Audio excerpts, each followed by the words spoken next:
Custom Heroes, a new game by AEG, designed by John Clare, and based on the card crafting system that John Clare pioneered in his Mystic Vale. We saw this idea for the first time then.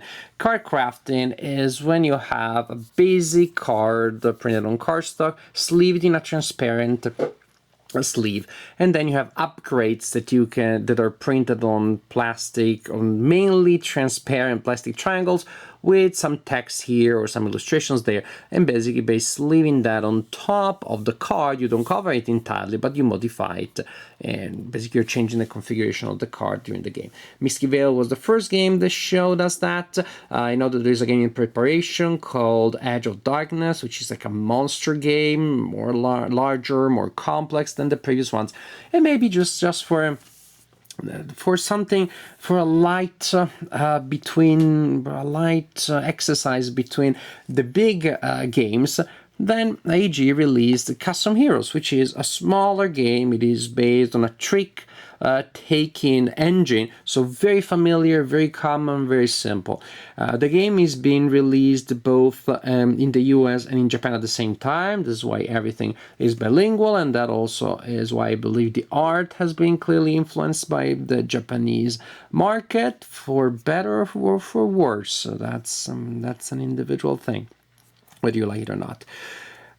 And maybe that's also why we have a small trick-taking game. I don't know if Mystic Vale was released in Japan, but maybe the idea is to introduce the Japanese public to this new idea in a small and simple game before they drop Edge of Darkness, like the monster game, on them. I don't know, that's just an hypothesis. In any case, here, trick-taking game where you get to craft cards as you go. Let's see how it works. Here we have the rulebook, looks pretty thick, but fear not, it is because it is bilingual. Then we have screens. Each player gets a screen that will be used to shield their resources, so the opponents don't see exactly what you have, and you don't have to hold stuff in your hand all the time. Also, the back of the screen has very useful player aids that tell us how much you score based on your placements in games, and use different columns based on number of players. Based on number of players and placement, you'll figure out how many victory points you score, how many of these tokens you get, which are used to fuel upgrades, advancements, so like the currency in the game, and then also how many upgrades you get. Again, how many of those mainly transparent cards you gain that you can combine with the main cards to create new effects. Tokens, again, for victory points, red ones, and for energy, the yellow ones.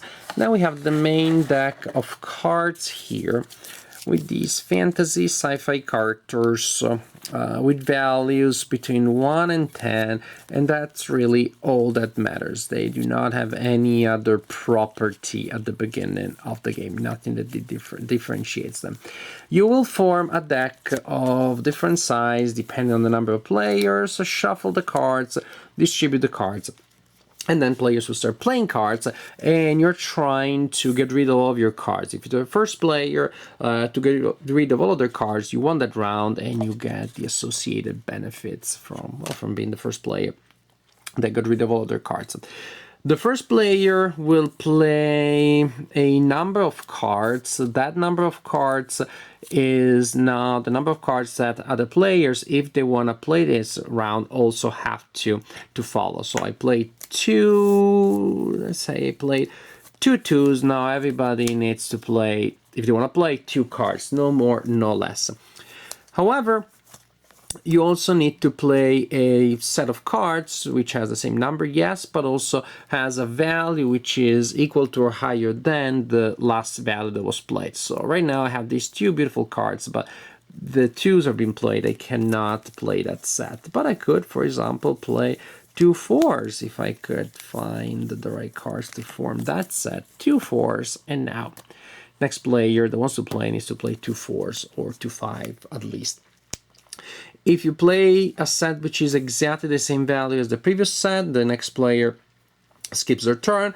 If you play higher, well, game continues as normal.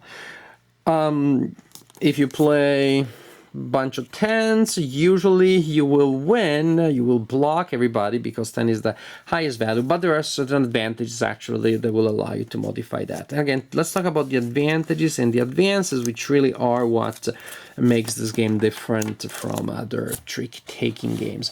The advancements are stored in this bag here because, again, they are transparent. There isn't really the idea that if you turn them face down, you don't see what they do. You'll see it, all right? So they stay in here until you're ready to draw them. You start with a number of them, and you hide them behind your screen, and then you simply add them to your to the cards that you have before you play them, whenever appropriate. You have some advancements such as this one that will simply replace the original number. And I had a 1 in my hand, and now that 1 has become a 6, which is very good if, for example, I had a lonely, become a 7. I had a lonely 7, now I can play these two cards as a set of 7. Other cards will not replace the original number entirely, but will modify it. For example, here I have a card that has a value of +8. When I place it there, now this card is a little less intuitive to read, but now this card is a 14. Also, see, when you add these upgrades, I like the fact that there's also art that matches the characters. So, for example, representing weapons that the character is using, or other items that are somehow making the character less efficient. In fact, there are also numbers that will reduce the effectiveness of the character, will give negative points, which is not so bad. It doesn't mean that the card is worse, because actually by lowering the value, you may be able to match it in a set with something else.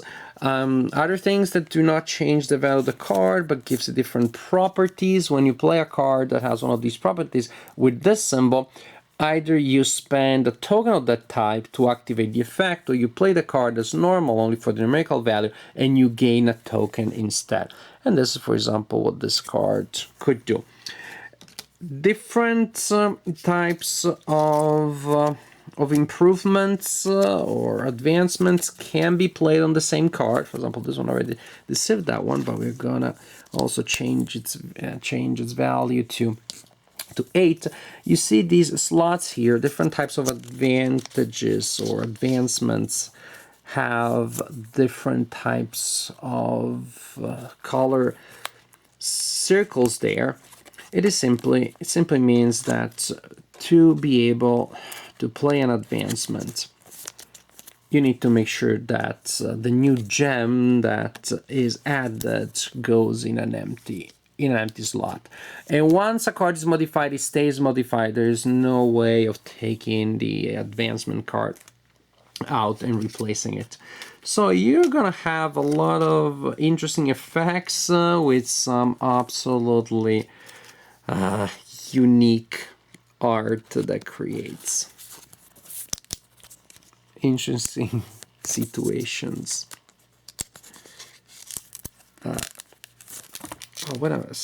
Those were actually, turns out, they did look weird because those were two cards that were stuck together. Also, yes, like it happens when you first get the game, all of these transparent cards have a film and you have to peel it off. I guess you don't, but if you don't, then it starts bunching up. The little film partially starts falling off. When you shuffle the cards, it starts getting messy. So, well, you have to take the time to prepare the game by peeling that off. You have these characters here, these sort of like Pokemon, that become allies to the character that you give them to. But that's how the game works. The characters will change value in various ways, simply by changing the basic values, simply by getting numerical modifications during the game. They'll keep changing value, getting properties, getting new abilities. But the basic idea remains. You play the sets and you're trying to get rid of as many cards as possible. So if I play a powerful set, say 4 9s, and you play a set of 4s, it's very hard for the players to match. You play a set of 4, no one matches you, then you discard them, and then you go first again. So you got rid of 4 cards and the other players haven't.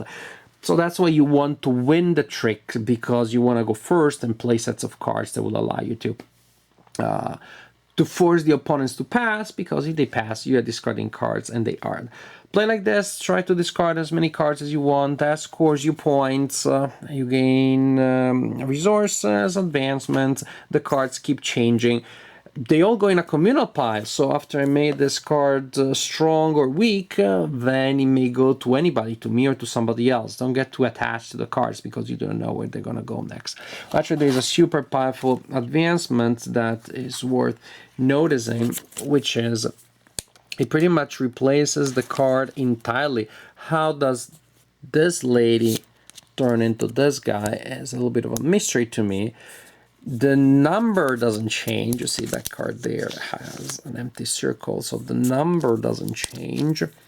But there's this little detail here. This card, if activated by spending enough resources, beats all other plays. As simple as that. So even the highest, strongest play can be beaten by this card, which in turn, other cards of the same type can beat this one if they're played after this one. So this is how the game works. Use upgrades, use advances, try to get rid of all of your cards to score points. First player to get rid, to be the first player to get rid of all their hands while they have 10 points or more is the winner of the game. As I was putting the game back in the box, I found some cards that still had their film on, so I thought I'll show it to you. You can go through all of them before you play the game, or like in my case, I went through some of them, or I thought I had removed the film for all of them, and then as you play the game, well, they'll come unstuck. So you can do it at the beginning, you can do it as you go, but at some point you'll have to do it. Now, gameplay. How does the game work? It works well as a trick-taking game. As a card crafting game, I can't get past the feeling that there is a little bit of a gimmicky element here. I like how the illustrations interact with the image. I like the fact that I can think about which of my upgrades I want to use and if I'm going to use a resource or not. There is a nice interesting element there of managing my resources. But ultimately, there's so much luck and so much chaos that goes around this that I do not know that really that strategy at the end impacts gameplay all that much. Because of course, whether or not I have that interesting problem of how to use my upgrades all depends on the ones that I get as I'm drawing them randomly. And then once I have crafted my cards, I removed a 1, which is now a 7, and I took a 6, and that is also a 7, and I took a 9, and I gave it another value, another effect. And the players are doing the same. All these cards then go in a single pile, are shuffled together, and they are handed out randomly. So there isn't really any long-term planning that you can do. Well, this round I'm gonna increase the number of a certain kind, the number of cards with a certain number, because that may benefit me or not. I may never see the cards that I crafted that I varied again. So I was very excited at the beginning. Yes, I'm gonna form a set of 3 by changing the value of that one. But at the end, it just felt like I'm just reacting to what I have. And at the end, the choices seem to be more limited and therefore also less interesting than what I expected. There were many cases in which there was just one thing that really made sense to prevent the opponent from getting away from being the only one that played in a certain round. Then I would use some cards that will allow me to complete a quasi set and turn it into a full set. So after a while, I mean, it looks great and it's fun to do it, but I do not know that it really impacts the game all that much, that it's enough to counteract the huge level of chaos and randomness that the game has. As a simple light game, it's fun, it's entertaining. And again, in certain senses, like, and it changes every time because the cards that you're playing this round are not the same ones that you did. Yes, but then I'm like, and so what? I simply have a slightly different deck, which means I have less understanding of what the deck is like. That means less strategy, because I may remember the upgrades that I use, I may not remember the upgrades that everybody had. So in a standard game, I know exactly what cards still I haven't seen, which cards still have to be played, and I can base my strategy based on that. So you must have that card or that one, which one could it be? It's much harder to do here, and again, you misremember. I seem to remember that there aren't any 2s left, or there's only 1 2 left after all the mess that we created, and maybe you misremember that, and so your strategy now, it's completely worthless. So in the end, what I repeat, as a light, simple game, once I realized that it was all about just use the upgrades with whatever upgrades you happen to have received, together with whatever cards you happen to have received, use them in a way that seems to make sense. When I realized that that was all that there was, I stopped worrying. I started thinking of this again as a extremely simple linear game which did not require too much thinking, too much in depth, and then as a very light filler, as a beer and pretzel filler, it worked. But again, it felt kind of gimmicky, and at the end, the game felt to me like that it had less depth than I expected. I never expected it to have an abysmal depth, but I expected to have a little more strategy, a little more things for me to consider as I was creating my strategy. It's just tactical. It is about reacting. It is about seeing what happens next, and a lot of stuff that you don't expect will happen all the time. You navigate that sea of chaos, and that's it. That's what the game is about. So, as a simple introduction to EDO card crafting, I mean, this really what it looks like. It looks like they wanted to have a set that introduced EDO card crafting in a game that was very simple and very playable. Although that gameplay is not all that enticing to it. As an introduction to that idea, it works perfectly well. As a game per se, at the beginning I was like, wow, so awesome, crafting cards. After a while, I started feeling pretty bland, and although the combinations were different, one thing was constant, which was the complete chaos of each hand. So at the end, paradoxically, even though I kept having new effects and my opponents had new effects, it started feeling a little repetitive, a little samey, and I felt that my lack of agency, or my limited agency, was affecting my enjoyment of the game.